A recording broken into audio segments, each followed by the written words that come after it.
Hi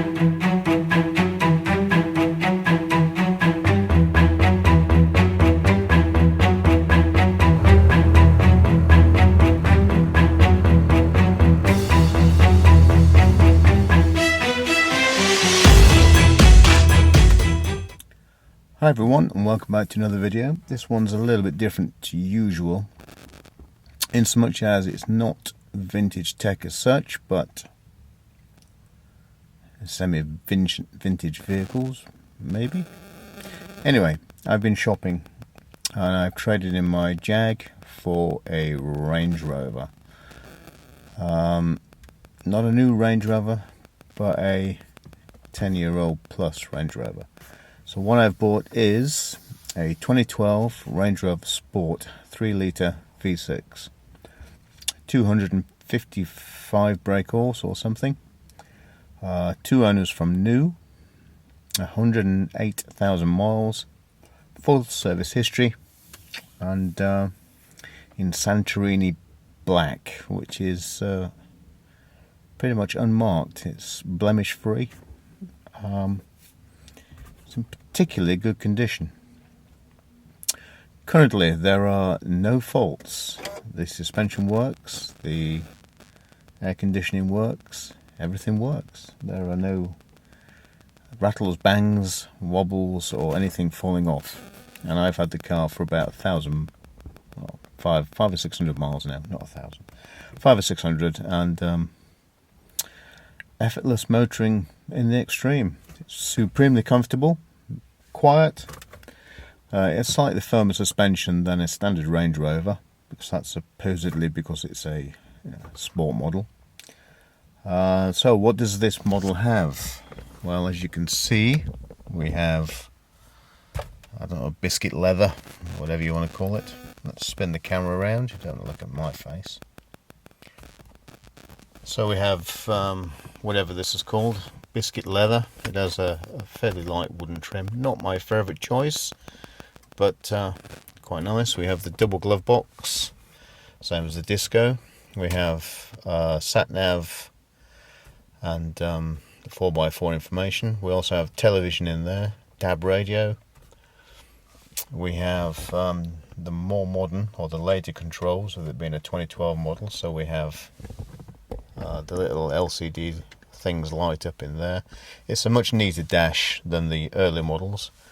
We also have the 8-speed auto transmission from the Jag, which is much nicer and is helps the engines apparently be less prone to breaking the crank. The previous stick shift or the stick selector auto boxes, whatever they were, 6-speed, they caused a lot of problems with the diesels, the V6. I think they even caused problems with the V8s, but the problems seem to have largely gone away with the 8-speed box. Don't know why. I've read various reports about it being the vibration or the vibration caused by the gearbox. I don't know if that's a flywheel issue or what the hell it is. I don't know. But if you're buying one, get the 8-speed. Usual controls on a Land Rover. If you had a Freelander or a Disco, they're very much a muchness. Turn the ignition on. Air conditioning off. So we have the digital display in the middle, a 5-inch display. We have the display in the centre, whatever that is, 7-inch or something. We have all kinds of fun stuff. I don't know how you get the menu on. How do you get the menu on? TV. But in terms of actual mass, you are mainly human cell, not a problem. The idea that it would be your Infinite monkey cage. Yeah. What's on TV? No reception. Oh, there you go. Out of everything. Oh well. Channel 5. Anyway, I'll have to tune it in again, I suppose. Oh, well, not doing that. So we have DAB radio, which is probably going to deafen us.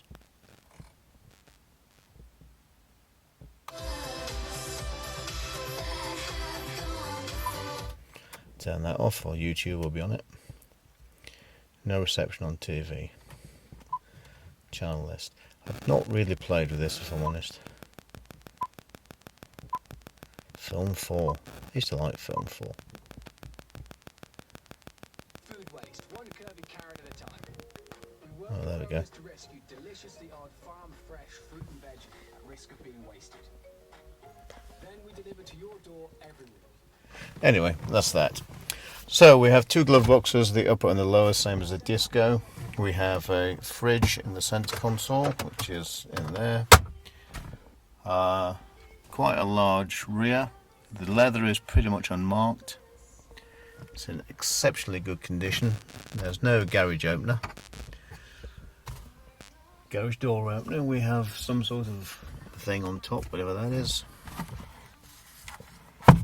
That's about it. There's not much to talk about. The selector right height thing works perfectly well, so we can have high and low suspension. We'll go down, hang on. Excess height selected. There we go. We'll start her up. Starts up beautifully. Oh, the video's still on TV rather. So let's have a little walk around the car. Beautifully quiet, lovely condition, no leaks, nothing missing, nothing coming out, all good.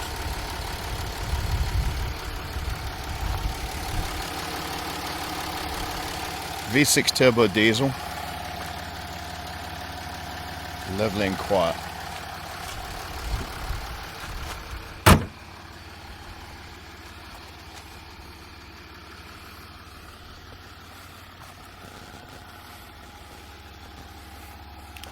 Not that you can tell, but I did wash it yesterday.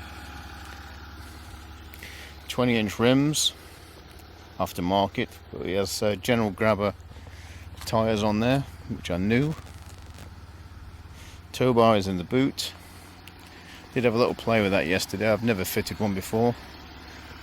Quite an interesting way of fitting it.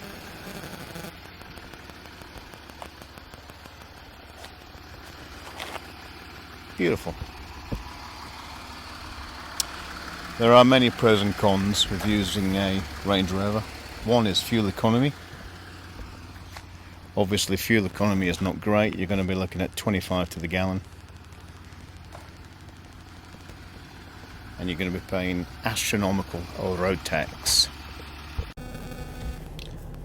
So there we are. That's the 2012 Range Rover Sport L320. It has a snatch weight rather of 7 tons. It can tow, I don't know what the towing capacity is, but it'll be, I don't know, whatever. The car's quite heavy. It's a 2-ton car, 2.7 ton I think it is. It will pull, I don't know, 2 ton. Don't know. I'm sure someone will correct me on that. Economy is about 25 to the gallon. I mean, I've seen these adverts for people tuning these things, and they can get 27, 28 to the gallon by getting the brake horsepower up to 300 plus. Not sure if I want to do that, but there you go. There's all kinds of things you can do to them. You can tweak them with big silly exhausts, put the autobiography parts on it, put the TV entertainment on the rear headrests, which this doesn't have. There's all kinds of things you can do should you be interested in messing about with it. I'm not particularly interested in messing about with it. I want it to be reliable and economical as it will go, and if 25 is what it is, 25 is what it is. So that's it. That's my Range Rover. Because I take things to shows, I'm starting to do more and more shows throughout the year, computer shows. So I've always got the back of this thing loaded up with computers. If not my computers, then computers to take to shows for people to play with. Or I'll be taking my Apex to shows, and they're big and take up a lot of room. So that's why I use the Range Rover. and it's a nice thing to drive. Anyway, thank you very much. I'll see you next time. Goodbye now.